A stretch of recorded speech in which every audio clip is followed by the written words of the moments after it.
시간 은혜 받으실 하나님의 말씀은 마태복음 5장 10절부터 12절까지 말씀입니다.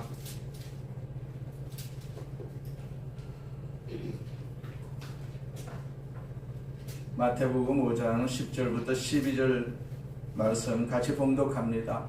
의를 위하여 박해를 받은 자는 복이 있나니 천국이 그들의 것임이라.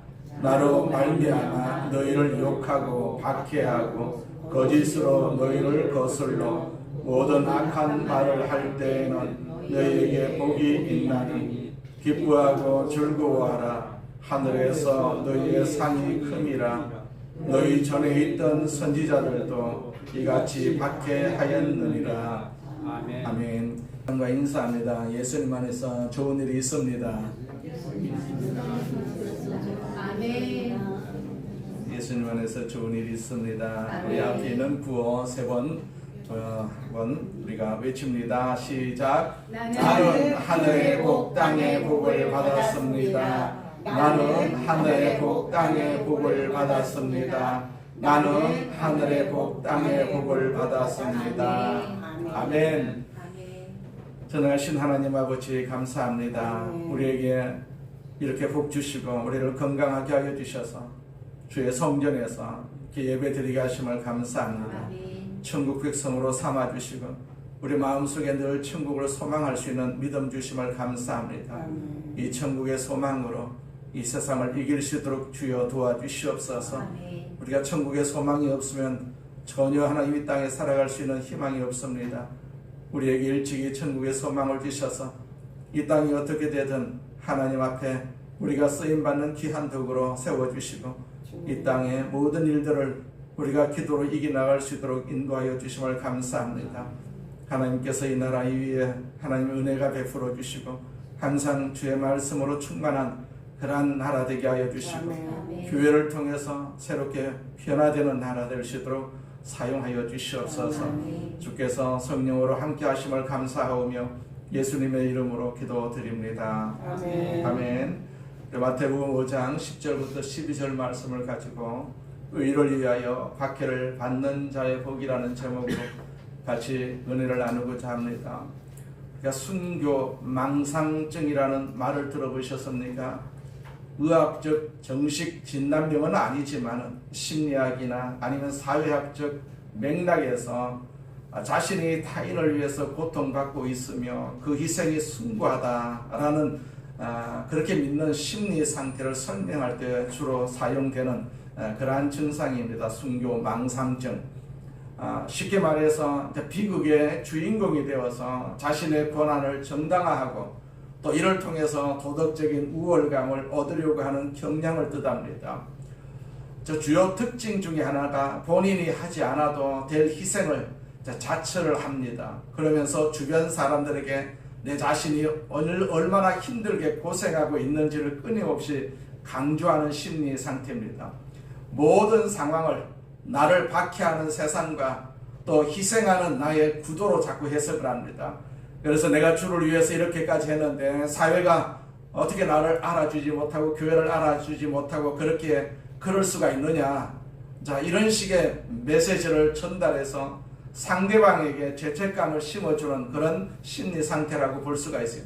그렇게 자신이 고통받는 상황 자체가 본인의 선함과 도덕성을 증명한다라고 볼 수가 있죠. 왜 이런 심리가 생기느냐 하면 되게 낮은 자존감을 감추기 위한 방어 기제적인 경우가 많이 있어요. 본인의 존재 가치를 스스로 증명하기 어려울 때 고통받는 성자의 이미지를 빌려와 가지고 다른 사람에게 인정과 관심을 갈구하는 그런 것입니다. 상가 건물에 위치한 개척교회에서 밤늦게까지 이어지는 통성기도 찬양소리 때문에 인근 주민이 수차례 항의를 합니다. 항의가 받아들여지지 않으니까 화가 난 주민이 교회 난입해가지고 목사를 폭행하는 사건도 있습니다. 이 사건은 단순 소음 문제를 넘어서 형사사건으로 번졌습니다. 지역사회에서 종교시설의 방음대책에 대한 목소리가 커지는 계기가 된 사례라고 볼 수가 있습니다. 이런 고집스러운 하나의 방법 때문에 주변에 믿지 않는 주민들에게 교회가 어려움을 당했다고 우리가 가정을 합시다. 그리고 그것을 교회 박해라고 생각하는 것을 우리가 그렇게 생각할 수가 있지 않습니까? 교회 입장에서는 주민들을 위해서 교회가 박해를 받는다. 그렇게 생각을 할 수가 있는 것이죠. 자기가 교회가 잘못한 것은 생각하지 아니하고, 자, 교회는 하나님의 나라의 영광을 위해서 그렇게 기도하고 그렇게 찬양하는 것은 당연한데, 주민들이 그것을 이해하지 못해가지고 이렇게 교회를 박해한다, 핍박한다, 자, 이렇게 생각하는 것은 오산이고, 이것은 엄격히 말을 하자면은 소위 순교 망상증이라고도 할 수가 있지 않겠어요? 자, 그것 때문에 교회가 행정적인 처벌을 받는다고 교회에 대한 박해라고 할 수가 없을 것 아니겠어요? 누군가가 박해를 정의하기를 이렇게 말합니다. 박해는 좋은 일을 한 것에 대하여 나쁜 사람에게 받는 것이지만, 반대로 처벌은 나쁜 일을 한 것에 대해서 좋은 사람에게 받는 것이다. 그렇게 말을 했어요. 우리는 종종 우리가 받고 있는 것이 처벌임에도 불구하고, 즉 내가 잘못한 그것 때문에 내가 이 어려움을 경험하고 있음에도 불구하고 그것을 박해로 여기는 수가 있지 않겠어요? 이건 어쩌면 착각이라고도 할 수가 있는 것입니다. 베드로전서 4장 15절에 보시면 사도 베드로는 이런 말을 하죠. 너희 중에 누구든지 살인이나 도둑질이나 악행이나 남의 일을 간섭하는 자로 고난을 받지 말려니와, 그런 말씀을 하셨어요. 자, 너희가 잘못한 것 때문에 고난을 받는다면 이것은 의미가 없는 고난이다. 그래서 사도 베드로는 우리에게 그렇게 말하고 있죠. 예수께서도 제자들을 둘씩 짝을 지어서 이렇게 전도하러 보내시면서 제자들에게 강조한 말씀이 어떤 말씀이었습니까? 마태복음 10장 16절에 보니까 너희는 뱀같이 지혜롭고 또 비둘기같이 순결하라, 그런 말씀을 주셨어요. 만일 우리의 고집스러운 방법으로, 지혜롭지 못한 방법으로 전도를 하다가 어떤 어려움을 당한다면 그것은 엄격히 말하면 박해하고는 거리가 먼 것이라고 할 수가 있지 않겠어요? 자, 무엇이 진정한 박해일까요? 왜 하나님은 우리 예수 믿는 사람들에게 박해를 허용을 하실까요? 그리고 이 박해가 우리에게 약속하는 축복이 또 무엇일까요? 의를 위하여 박해를 받는 자는 복이 있나니 천국이 그들의 것입니다. 자, 산상수훈 제8복의 마지막 축복의 메시지거든요. 이 여기 본문에서 예수님께서는 의를 위하여 박해를 받은 자라고 말씀을 하셨어요. 의를 단순한 사회 정의 혹은 내가 생각하는 추상적인 정의라고만 생각해서는 안 되죠. 자, 파스칼은요, 그의 사후, 그 사후에 출간된 그 명상록인 팡세에서 피레네 산맥의 이쪽에서는 정의인 것이 저쪽에서는 얼마든지 불의가 될 수가 있다, 그런 말을 했어요. 의에 대한 사람들의 시각과 전망의 차이에 따라서 의는 얼마든지 다 다르게 정의할 수가 있지 않겠어요? 오늘 우리가 3.1절을 맞이했어요. 107주년 되는 3.1절이라고 합니다. 그 당시 일본은 우리나라를 침략해가지고 불의로 우리나라를 점령을 했지 않겠어요? 이 불의에 우리가 대항해가지고 일어난 그러한 만세 운동이 바로 의를 위한 그러한 어떤 일이라고 할 수가 있지 않겠어요? 일본 사람이 바라볼 때는 우리나라가 그렇게 데모를 하고 만세 삼창을 부르짖고 이렇게 여러 가지 일들을 독립을 위해서 하는 것은 불의로 생각할 수밖에 없지 않겠어요? 우리 입장에서는 그게 이 의인데, 자, 일본 입장에서는 불의로 생각할 수밖에 없지 않겠어요? 자, 우리는 불의에 대항해가지고 의를 위해서 그렇게 수고하고 헌신하는 그러한 모습을 우리는 행해왔습니다. 이 세상에는 언제나 불의와 의가 존재할 수밖에 없지 않겠어요? 지금 이 시대고 이 사회도 불의한 시대입니까? 아니면 의로운 시대입니까? 사람마다 상대적으로 다 다르지 않겠습니까? 불의한 시대다, 그렇게 말하는 사람들도 있을 것이지만 또 의로운 시대다, 그렇게 말하는 사람이 있을 것입니다.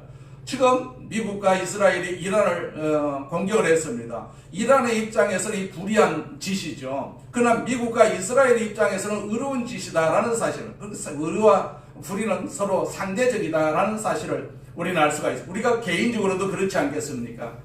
불의한 생각을 가지고 있는 나는, 자, 그것이 의라고 말할 수가 있지만 상대방은 불의라고 말을 할 수가 있는 것이죠. 그래서 의에 대한 기준이 있다면 그것은 하나님 자신입니다. 세상에는 의로운 사람이 없습니다. 어쩌면 하나님 입장에서 바라볼 때는 모두가 다 불의한 사람이라는 사실을 우리는 충분히 알 수가 있지 않겠어요? 자, 성경은 계속해서 거듭 우리의 의가 되신 하나님, 또 하나님이 우리의 의 그 자체가 되신다라고 말씀을 하셨습니다. 세상에는 의가 없어요. 의가 없습니다. 사람들은 의를 말하지만은 하나님의 입장에 바라볼 때는 어렵지 못하다라고 말씀하고 있지요. 그래서 예수님께서 이 땅에 다시 오시겠다라고 말씀하셨습니다. 불의가 가득하기 때문에 예수님께서 오시겠다라고 그렇게 약속을 하셨죠. 의가 가득하면 예수님이 오실 필요가 없지 않겠어요? 자, 신약은 예수 그리스도가 바로 우리의 의로움이 되어 주셨다라고 말씀을 하셨어요. 오늘 본문에서 의를 위하여 박해를 받은 자, 이것은 그리스도를 위해서 박해를 받은 자라고 우리가 말을 바꿀 수가 있지 않겠어요? 10절을 우리가 다시 한번 볼까요? 의를 위하여 박해를 받은 자는 복이 있나니, 이렇게 시작합니다. 그러나 11절에 보시게 되면 주님은 이런 말씀을 또 하시죠. 나로 말미암아 너희를 욕하고 박해하고 거짓으로 너희를 거슬러 모든 악한 말을 할 때에는 너희에게 복이 있나니. 자, 10절에 의를 위한 박해는 그 다음 11절에서 그것은 바로 나를 위한 박해이다, 그렇게 말씀하고 있죠.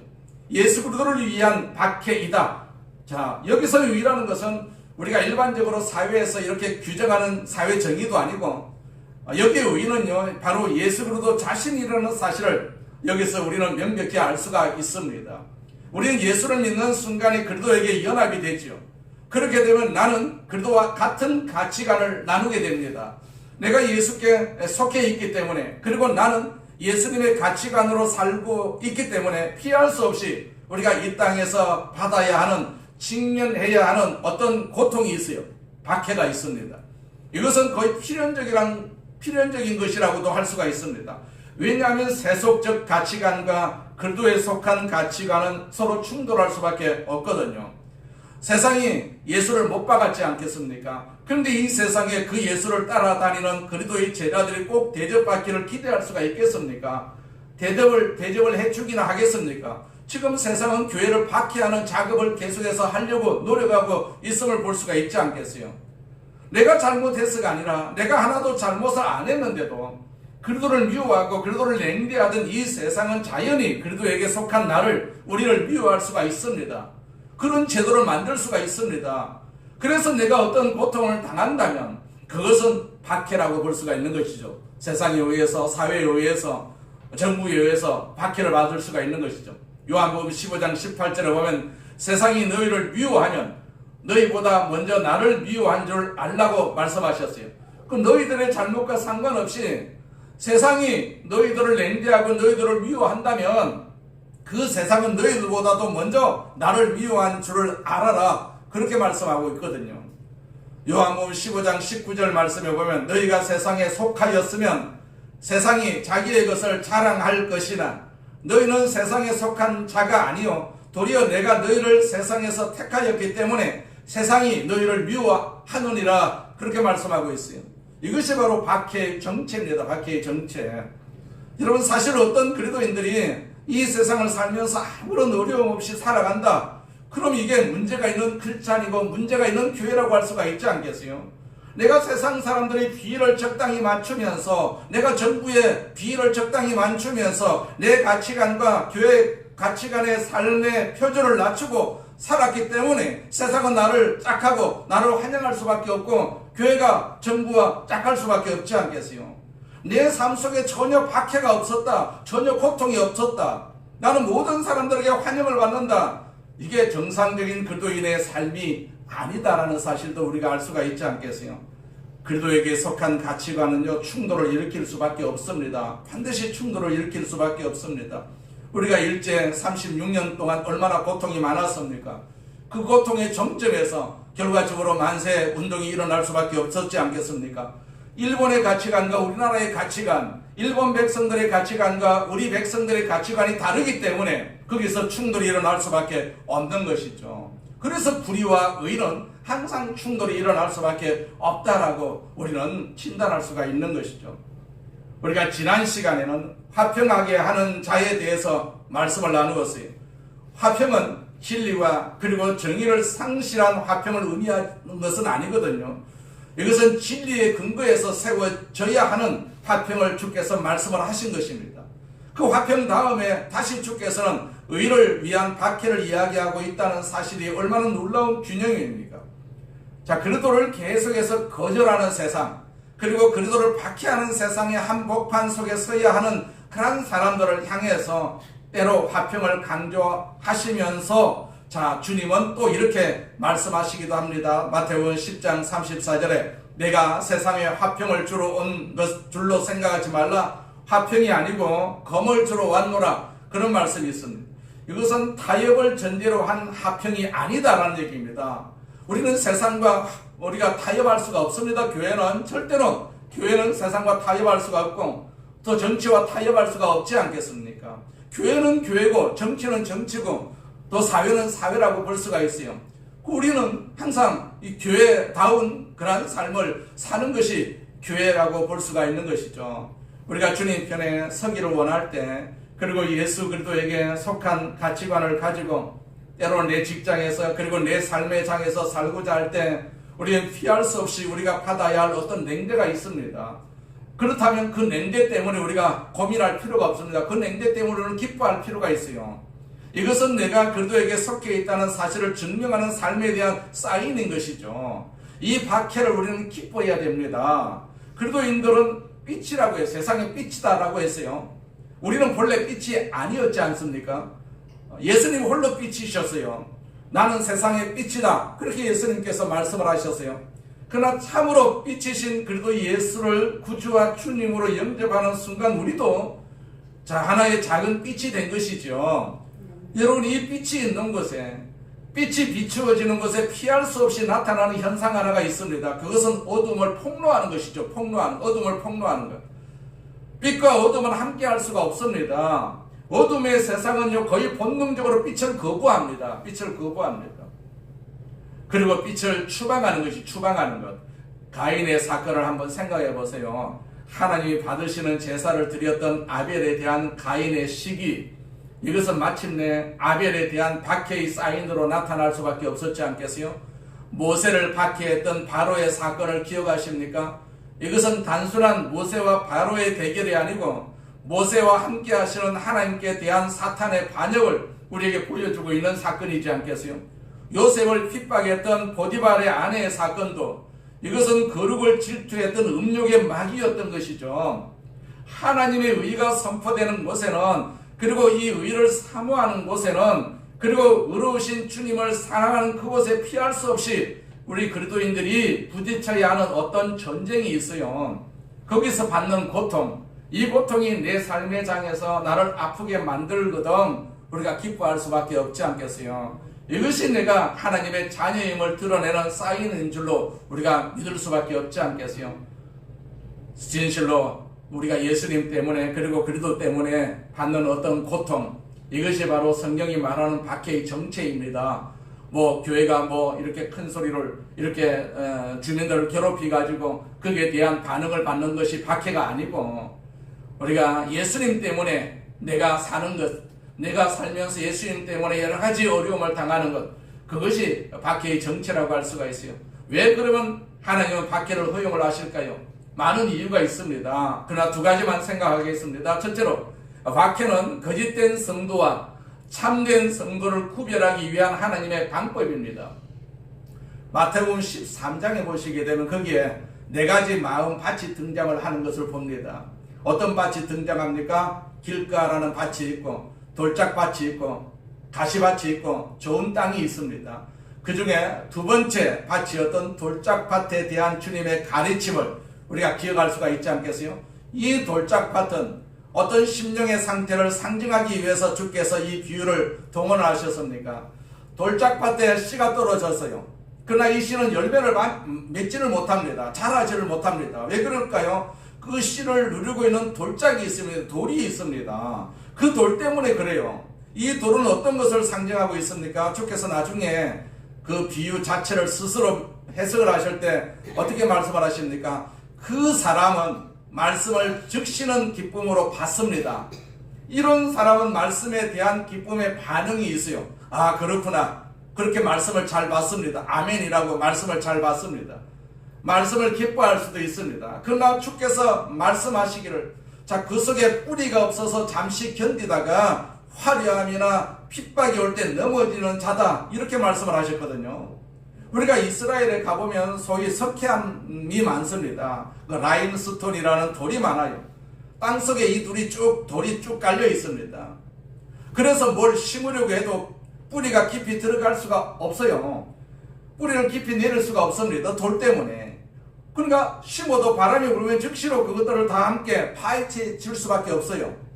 이 뿌리가 없는 나무, 주님 앞에 오기는 했지만은 아직 그리도 안에 신앙의 진정한 뿌리를 내리지 못한 피상적인 그리도인들, 그들은 어느 날 삶의 장에 환란이 찾아오기 시작하면, 그러니까 박해의 바람이 불어오면 솜살같이 그리도를 몰랄라 하고 도망치기 시작한다는 얘기죠. 이것이 바로 피상적인 교인의 한 모습 혹은 세속적인 그리도인의 한 상징이라고 할 수가 있는 것입니다.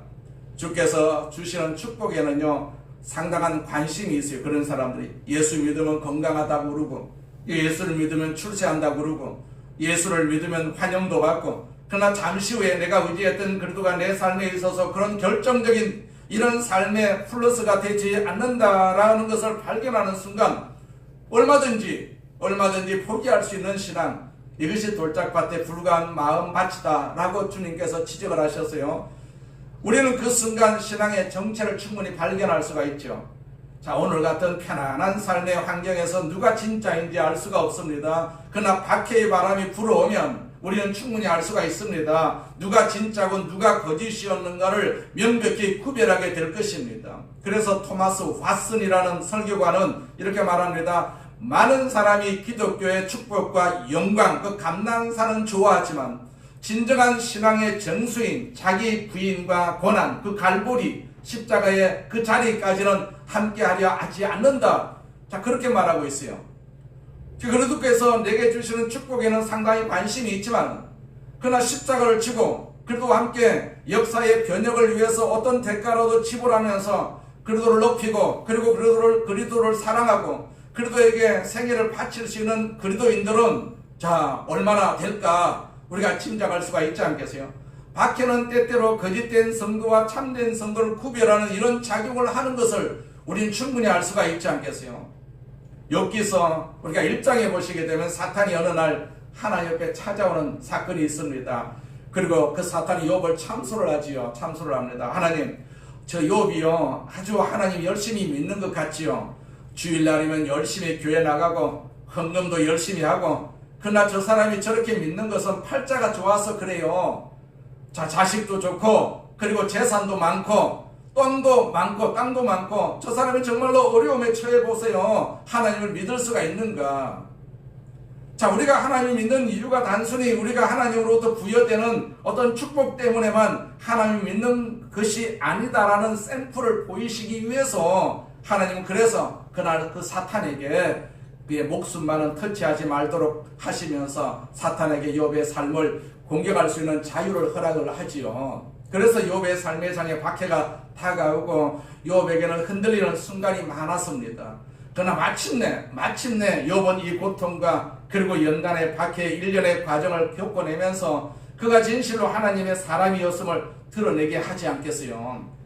우리는 이 세상 사람들 향해서 참 진주 같은 보배로운 그리스도인들의 진정한 모습을 나타내기 위해서 주께서 이런 박해를 우리에게 허락하시는 줄로 우리가 믿고 또 그렇게 사용하시는 것을 볼 수가 있어요.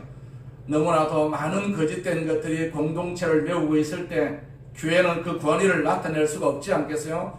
이따금씩 그래서 하나님은 역사의 장에 박해를 허용을 하십니다. 그리고 교회를 정화시킵니다. 만약 오늘을 살고 있는 그리스도인들이 주 앞에 하나님이 기대하시는 진정한 모습으로 오늘을 살지 않는다면 어느 한순간 우리가 누리던 이 평안의 삶의 정황은 박해의 정황으로 바뀔지 아무도 그것을 예측할 수가 없는 수수께끼라고 할 수가 있지 않겠어요?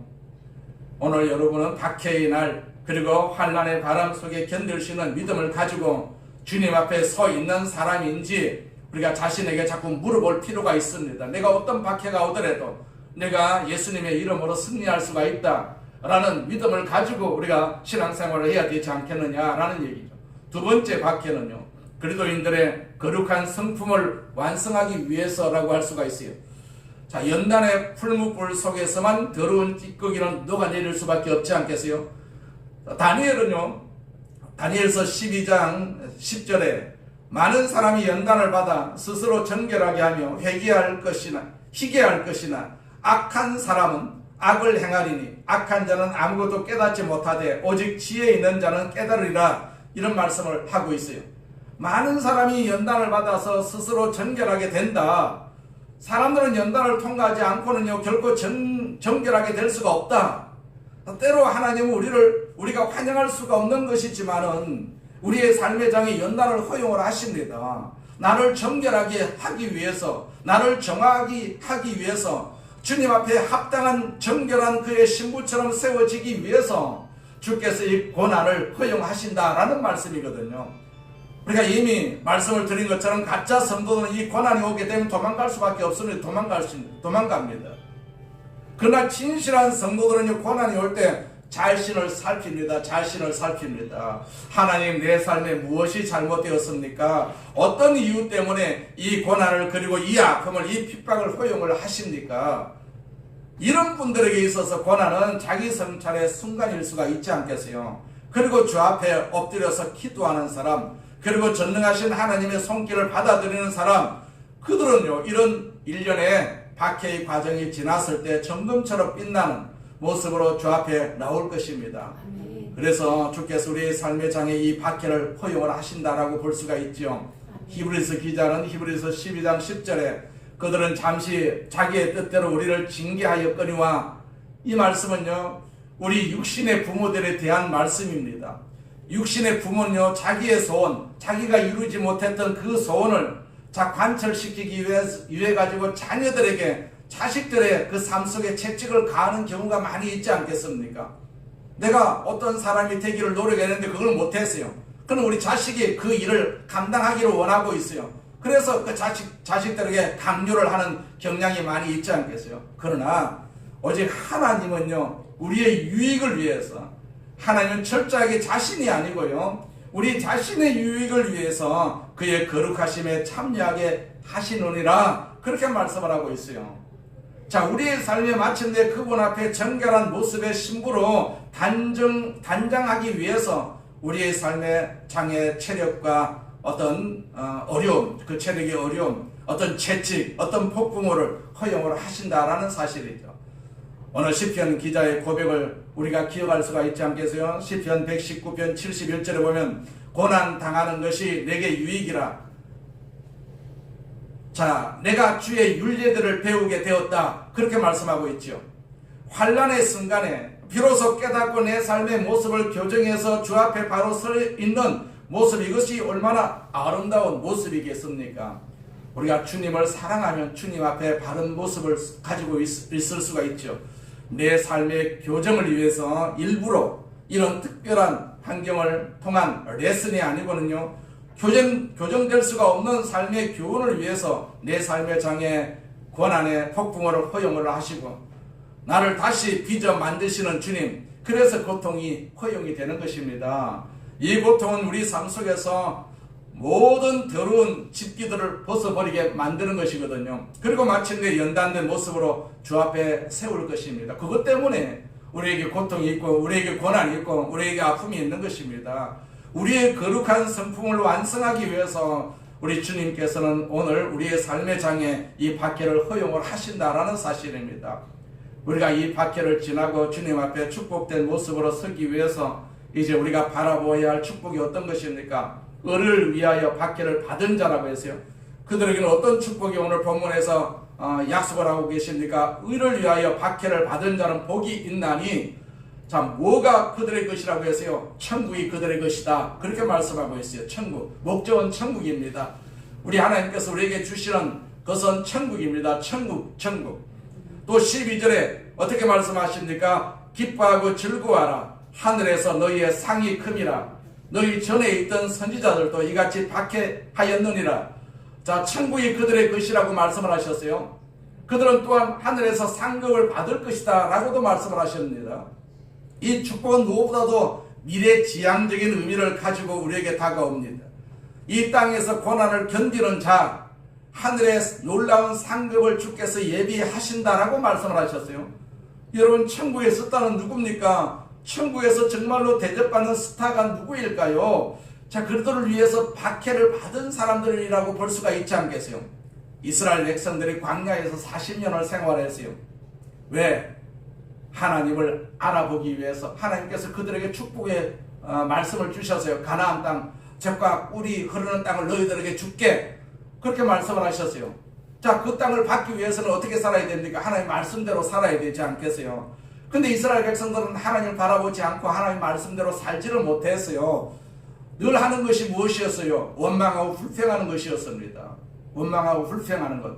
우리가 인생을 살면서 자꾸 원망하고 불평하면 하나님 만날 수가 없습니다. 저 천국을 우리가 갈 수가 없습니다. 우리는 무조건 순종하는 그러한 아멘이라는 그러한 자세를 우리가 가지고 있어야 되는 것이죠.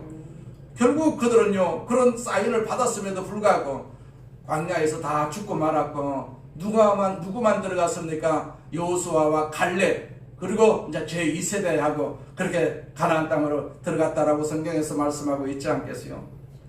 자, 우리가 세상에 의해서 박해를 받는다고 해서 그게 우리가 현혹되면 안 되거든요.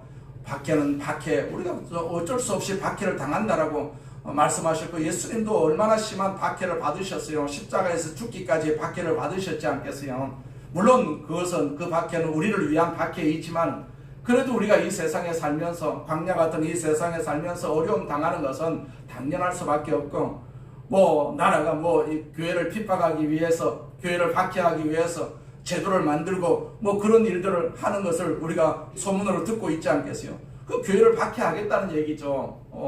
정부 말을 안 들으면은 박해를 하겠다는 얘기지 않겠습니까? 이것이 이제 세상이죠. 세상. 기독교를 박해하는 것, 예수를 박해하는 것이 세상의 어떤 목적이고 세상의 어떤 자세라고 볼 수가 있는 것이죠. 우리가 요한계시록 20장을 읽어보시게 되면 사도 요한은요, 하나님의 묵시 속에 마지막 하늘나라의 커튼이 열리면서 전개되는 놀라운 광경을 바라보았어요. 또 내가 보좌를 보니, 그런 말씀이 있지 않겠어요? 그 한복판에 주께서 앉아 계셨다라고 말씀하고 있어요. 그리고 주와 함께 앉아있는 무수한 사람들을 또 봅니다. 그들은 그리스도와 더불어서 온 세상을 통치하는 놀라운 모습들을 보여주고 있어요. 그들은 이긴 자들이죠. 이긴 자들. 세상을 이긴 자들, 박해를 이긴 자들입니다. 보좌에 앉아 그리스도와 더불어서 왕노를 타는 사람들이 있어요. 그들은 누구였습니까? 계시록 20장 4절에 보면 그들 앞에는 예수님을 증언하고 하나님 말씀을 전하다가 죽은 영혼들이 서 있었습니다. 그렇게 기록을 하고 있어요. 자, 이 땅에서 그리스도를 증거하다가 어떤 고통을 받은 사람들, 그 하나님 말씀 때문에, 주의 말씀대로 살고자 하는 결단 때문에 박해가, 협박이 올 수가 있습니다. 타협이 없는 하나님의 말씀에 대한 성실한 내 응답이 내 삶 속에 고통을 줄 수가 있습니다. 그 말씀 때문에 삶에 있어서 고난을 당했던 사람들이 거기 서 있었다라고 성경에서 말씀하고 있어요. 그리고 짐승의 표를 받지 아니한 사람들, 자, 즉 그리스도와 타협을 거절했던 사람들, 진리에 대한 순종, 하나님 말씀에 대한 그 절대적 순종을 위해서 사탄과의 타협을 거절하고 불신앙적인 세속주의적 가치관과의 타협을 거절했던 그 사실 때문에 고통을 받았던 모든 사람들, 이들은 다시 살아나서 그리스도와 함께 1000년 동안 다스릴 것이다, 그렇게 말씀하고 있어요. 자, 우리는 순교자들의 이야기를 들을 때마다 우리 마음속에 이런 생각이 들지 않습니까? 나도 과연 저들처럼 순교할 수가 있을까? 순교하는 시대가 온다면, 세상이 교회를 핍박하고 예수 믿는 사람들을 핍박하는 그런 순간이 온다면, 아들이 나를 고발하고 내가 아들을 고발하는 그런 세상이 온다면 나는 어떻게 순교할 수가 있을까? 자신이 있습니까? 순교당할 그런 힘이 있습니까? 근데 순교자들의 간증을 들어보게 되면요, 공통된 간증이 하나 있어요. 그들은 거의 마지막 순간에 하나님은 그들에게 하늘나라의 어떤 영광스러운 환상을 반드시 보여주시는 것 같습니다. 우리가 잘 알다시피 스데반의 경우도 그런 경우를 흔히 볼 수가 있지 않겠어요? 전도하다가 돌팔매질을 맞아가지고 자기의 영혼을, 그 생명을 이 땅에서 잃어버리기 직전에 뭘 봤습니까? 사도행전 7장 56절에 보니까 스데반이 외쳤습니다. 보십시오, 하늘이 열리고 하나님의 오른편에 인자가 서 계신 것이 보입니다. 그렇게 고백하는 것을 볼 수가 있어요. 자, 세상을 승리하신 만유의 주 되신 그리스도께서 일어나가지고 순교하는 목숨을 바치는 스데반의 영혼을 받으려고 준비하고 계시는 그런 우리 주님의 황홀한 그런 영광스러운 환상을 본 순간에 그런 자기를 돌팔매질을 하는 그들을 용서할 수가 있었어요. 아버지여 저들을 용서하시옵소서. 그리고 내 영혼을 받으시옵소서. 자, 이 세상에서 주를 위해서 살았던 사람들을 위한 놀라운 이 주님의 상급과 그 영광의 환상을 우리가 볼 수만 있다면 사랑하신 여러분, 우리도 충분히 순교할 수가 있고 우리도 승리할 수가 있을 줄로 믿습니다. 이 순교의 신앙을 우리가 가지는 것이 우리에게 우리 신앙에 마땅한 자세라고 볼 수가 세상은 어떻게 변할지 우리가 어떻게 알 수가 없지 않겠어요? 반드시 고난이 박해가 있다라는 것도 알 수가 있어요. 그 승리가 나의 성실성 때문이 아니고요, 나의 결단 때문에 이루어지는 승리가 아니고 그것은 나를 사랑하시기 때문에 승리하게 하시는 주님으로 말미암아 이루어질 승리인 것을 우리는 알고 있지 않겠어요? 그래서 바울은 이렇게 말합니다. 로마서 8장 17절에 자녀이면 또한 후사요 그리스도와 함께한 후사이니 우리가 그와 함께 영광을 받기 위하여 고난도 함께 받아야 할 것이니라, 그렇게 말씀하고 계세요. 그러나 오늘 본문에서 의를 위해서 박해를 받은 자는 천국이 그들 것이다. 자, 이 천국을 현재적 의미에서도 충분히 사용할 수가 있습니다. 의를 위해서 박해를 받은 자, 그들은 이 세상에서도 천국을 경험할 것입니다. 지옥 같은 세상에서 경험하는 천국, 여러분 이 말이 이해가 되십니까? 내가 예수님 때문에 이 땅에서 분명히 고통을 받습니다. 아픔을 받습니다. 손실을 감수할 수도 있습니다. 어려움을 당합니다. 그러나 그런 사람들에게 하늘나라의 영광스러운 상급이 예비되었을 뿐만 아니고 이 땅에서도 그들은 주님이 주시는 놀라운 천국을 경험할 수가 있다는 사실입니다. 물론 박해는요 우리에게 고통을 가져다 줍니다. 그러나 이 고통의 한복판 속에서 경험할 수 있는 특별한 의미의 천국이 있어요. 천국을 우리가 자꾸만 나라라고만 자꾸 생각하시면 안 되죠. 천국의 핵심은 그도이십니다. 예수이십니다. 천국이란 단어보다 더 좋은 건 사실은 왕국이죠. 왕국, 예수님의 왕국, 하늘나라의 왕국. 자, 왕국의 핵심은 왕이지 않겠어요? 왕. 자, 주께서 다스리는 나라가 바로 천국이고 그게 왕이 계시는 분이거든요. 그 주님이 함께 하신다면 우리가 뭘 두려워하겠습니까? 스펄전이 이런 유명한 얘기를 했습니다. 그의 말년에, 아주 이 위대한 설교가의 말년에 많은 병을 앓았어요. 그래서 여자 성도들이 찾아가서 스펄전 목사님을 위로하면서 목사님 아프시죠? 많이 아프시죠? 이때 스펄전 목사님은 이렇게 대답을 했다고 합니다. 맞습니다. 아파요. 너무너무 아파요. 그런데요, 주님은 이 고통보다도 내게 더 가까이 계세요. 그런 말을 했다고 합니다. 주님은 내 이 고통보다도 내게 더 가까이 계신다. 그것 때문에 그 고통 속에서도 그런 황홀한 하나님의 은혜를 체험하고 있었던 것 아니겠어요? 여러분, 다니엘의 세 친구 사드락과 메삭과 아벤누고를 기억하십니까? 그들은 우상에게 절하기를 거절했기 때문에 타협을 거절함으로써 말미암아 풀무불 속에 느부갓네살 왕에 의해서 던짐을 받았습니다. 왕은 세 사람을 불 속에 집어넣었어요. 근데 왕은 불 속에서 몇 사람을 보았습니까? 네 사람을 보았어요. 세 사람을 집어넣었는데 한 사람이 더 있어요. 제4의 인물이 누구였을까요? 바로 주님이었어요. 주님. 바로 그 고난을 허용하신 그분이었어요. 우리가 경험하는 고통의 이유를 다 알 수가 없습니다. 우리는 몰라요. 내 고통을 내가 모릅니다. 내 삶의 장에서 이 고통이, 이 폭풍우가, 이 어려움이 찾아오는지 우리는 모르지 않습니까? 그러나 나를 아시는 주님, 이 고통을 허용하신 주님이 나에게 나의 유익을 위해서 고통의 현장에 나를 세워놓고는 내게 다가오신다 말입니다. 그리고 내 곁에 서 계십니다. 이 고통을 함께 견딜 수 있도록, 그리고 이 고통 속에서 기어이 승리할 수 있도록. 그러나 여러분, 정말로 그분이 함께 하신다면, 전능하신 그분, 전지하신 그분, 그리고 사랑이신 내 주님이 함께 하신다면 풀무불 속에 체험하는 천국을 우리가 충분히 알 수가 있을 것 아니겠습니까? 고통 속에서도 우리는 찬양할 수가 있고 노래할 수가 있습니다. 이 고통 속에서도 남모르는 행복이 있습니다. 우리는 그 행복을 다 가지고 있지 않겠어요? 우리의 삶의 장에 쉽게 떠나가지 않은 고통이 있어요.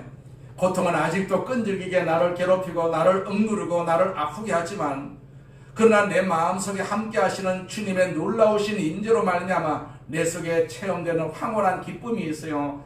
세상에 알 수 없는 기쁨이 있습니다. 이게 여기서 경험하는 천국이다. 우리가 이 땅에서 경험하는 천국이죠. 그렇기 때문에 세상은 천국일 수가 없습니다. 그러나 예수님을 바라보고 살면 이 땅도 천국이 될 수가 있단 말입니다. 내가 존재하는 이상 천국이 될 수가 있는 것이죠. 지옥에서 경험하는 천국을 아십니까? 세계 제2차 대전이 끝나고 나서 연합군들이 독일을 해방시킨 후에 유명한 아우슈비츠 수용소를 들어갔습니다. 그건 지상의 지옥이었어요. 지상의 지옥. 아우슈비츠 수용소는 지상의 지옥이라고 말할 만한 곳이었어요. 이 감방 저 감방 수용소의 벽들을 뒤지다가 한 수용소의 벽에 연합군의 한 군인의 발걸음이 멈추었어요. 그는 마냥 자실한 표정으로 거의 1시간 동안 그 벽 앞에서 그 걸음이 움직일 수가 없었다고 고백을 합니다. 왜냐하면 그 벽에는요 찬송가의 가사를 읽어낼 수가 있었기 때문입니다. 이 끔찍한 지상의 지옥인 수용소의 벽에 거기에 갇혀있던 어느 그리스도인들이 썼던 신앙의 고백의 찬양의 가사였어요. 우리도 잘 아는 찬양의 가사가 거기에 새겨져 있었습니다. 찬송가 304장이에요. 그 크신 하나님의 사랑 말로 다 형용 못하네. 저 높고 높은 별을 넘어 이 낮고 낮은 땅 위에 죄범한 영혼 구하려 그 아들 보내사 화목제를 제물 삼으시고 제 용서하셨네. 그런 구절입니다. 후렴에는 하나님의 크신 사랑은 측량다 못하네. 영원히 변치 않을 사랑 성도여 찬양하세. 여러분 시냇가에서 우리가 돌들을 다 치워버리게 되면 노래를 잃어버릴 수밖에 없지 않겠어요? 그 돌들 때문에 시냇가는 음악을 만들 수가 있었던 것이죠. 때때로 우리가 지상에서 경험하는 고통, 그 고통은 하나님을 향한 놀라운 찬양을 만들어내는 것입니다. 고통이 없으면 우리가 어떻게 찬양할 수가 있겠습니까? 나는 이 고통 때문에, 나는 이 절망 때문에, 나는 이 아픔 때문에 내 사랑하는 주님께 달려갑니다. 고통이 나를 주께서 멀리 떼놓는 것이 아니고 나는 이 고통의 짐을 끌어안고 내 주님 앞으로 다가갑니다. 그리고 주를 의지합니다. 의지할 때 주께서 주시는 놀라운 평안이 있어요. 지상에서 경험하는 황홀한 기쁨, 그리하여 고통의 한복판에서 주 앞에 드려지는 이 황홀한 찬양의 비밀을 우리가 아십니까? 이것이 지상에서 경험하는 천국이라고 할 수가 있어요. 이걸 우리가 다 경험해야 됩니다. 그래야만이 이 세상을 살아갈 수가 있는 것이거든요. 의를 위하여 박해를 받은 자는 복이 있나니 천국이 그들의 것이다. 이 하나님의 나라가 펼쳐지고 전능하고 자비로우신 손길이 함께하는 한 우리는 고통을 충분히 견딜 수가 있습니다. 그리고 우리는 승리할 것입니다. 반드시 승리할 것입니다. 우리는 찬양을 주께로 돌릴 것입니다. 그리고 우리가 그분의 자녀임을 항상 나타낼 것입니다. 그리고 그의 사랑은요 이 세상에 편만하신 하나님의 승리로 아마 선포가 될 것입니다. 이 승리의 삶을 우리는 붙잡고 살아야 될 줄로 믿습니다. 이 천국을 우리가 붙잡고 살아야 될 줄로 믿습니다. 우리가 다 천국 갑니다. 물론 이 세상에서 우리가 어떻게 사느냐에 따라서 천국을 가느냐 못 가느냐 할 수도 있겠지만 우리는 믿음을 가지고 있는 성도이기 때문에 우리는 어떤 어려움이 온다 할지라도 어떤 박해가 온다 할지라도 이 천국을 절대로 놓쳐서는 안 될 줄로 믿습니다. 세상은요 자꾸 유혹을 합니다. 사탄이 얼마나 우리를 유혹하는지요. 유혹을 합니다. 천국을 놓으면은 내가 너를 성공시켜 주겠다. 너에게 명예를 주겠다. 이런 식으로 우리를 자꾸 유혹을 하지요. 그 유혹에 넘어가면 우리가 천국을 잃어버릴 수밖에 없기 때문에 세상은 어쩔 수 없이 우리를 박해할 수밖에 없는 세상이라는 사실을 알고 있기 때문에 우리가 충분히 박해를 받을 수 있는 준비를 하고 우리가 천국을 소망하면서 신앙생활을 해야 될 줄로 믿습니다. 전능하신 하나님 아버지 감사합니다. 우리 아버지 하나님께서 우리를 사랑하심을 감사합니다. 우리를 축복하심을 감사합니다. 우리를 복되게 하심을 감사합니다. 우리를 천국의 백성으로 삼아주심을 감사합니다. 이 시간에도 천국을 우리에게 주시고 그 천국을 아버지 소유할 수 있는 믿음 주심을 감사합니다. 세상에 어떤 어려움이 온다 할지라도 그 어려움을 이길 수 있는 그런 믿음으로서는 저희들 되게 하여 주시옵소서. 예수님의 이름으로 기도드립니다. 아멘. 우리가 말씀을 생각하시면서 동성으로 하나님 천국을 가질 수 있는 은혜 주심을 감사합니다. 이 천국을 놓치지 않고 끝까지 우리가 붙잡고 승리할 수 있도록 도와주시옵소서. 그래서 오늘도 주님께서 우리에게 성찬을 예수님의 살과 피를 주시는 것 아니겠어요? 그래서 이 성찬을 위해서도 기도하고 내가 이 천국을 끝까지 붙들고 승리하리라는 그런 다짐을 하는 그런 복된 시간 되기를 원합니다. 동성으로 기도하겠습니다. 할렐루야. 전능하신 하나님 아버지 감사합니다. 우리 아버지 하나님께서 은혜 베풀어 주심을 감사합니다. 은혜 베풀어 주심을 감사합니다. 은혜 베풀어 주심을 감사합니다. 은혜 베풀어 주심을 감사합니다. 우리를 사랑하심을 감사합니다. 우리를 축복하심을 감사합니다. 우리를 축복하심을 감사합니다. 우리를 천국 백성으로 삼아주심을 감사합니다. 천국의 능력으로 살게 하여 주심을 감사합니다. 우리가 환경을 바라보지 않고 세상을 바라보지 않고 그래서 절망하지 않도록 우리에게 천국을 주심을 감사합니다. 예수님의 살과 피를 우리에게 먹고 마실 수 있도록 은혜 주심을 감사합니다. 믿음을 주심을 감사합니다. 예수님이 내 안에 계심을 우리는 믿습니다. 또 내 예수님 안에 내가 있는 것도 믿습니다. 우리 아버지는 이런 관계를 통해서 우리가 항상 천국을 소망하는 믿음의 성도들이 될 수 있도록 주여 도와주시옵소서. 우리 성도들이 다 승리할 수 있도록 도와주시옵소서. 세상에 어떤 핍박이 온다 할지라도 하나님 승리할 수 있도록 도와주시옵소서. 주여 도와주시옵소서. 승리할 수 있도록 주여 도와주시옵소서. 도와주시옵소서. 도와주시옵소서. 우리 아버지 하나님께서 우리를 도와주시옵소서. 우리를 무장시켜 주시옵소서. 우리를 천국으로 무장시켜 주시옵소서. 천국의 능력으로 살게 하여 주옵소서. 천국의 힘으로 살아갈 수 있는 그런 성도들 되게 하여 주시옵소서. 그래서 악한 질병이 떠나가고 악한 마귀가 떠나가는 역사를 경험하는 우리 신앙인이 될 수 있도록 주께서 도와주시옵소서. 오 전능하신 하나님 아버지 감사합니다. 주의 영으로 충만하게 하심을 감사합니다. 주의 영으로 충만하게 하심을 감사합니다. 주의 영으로 충만하게 하심을 감사합니다. 주의 영으로 충만하게 하심을 감사합니다. 주의 영으로 충만하게 하심을 감사합니다. 주여 영광을 받으시옵소서. 우리 주님 영광을 받으시옵소서. 예수님의 이름으로 기도드립니다. 아멘.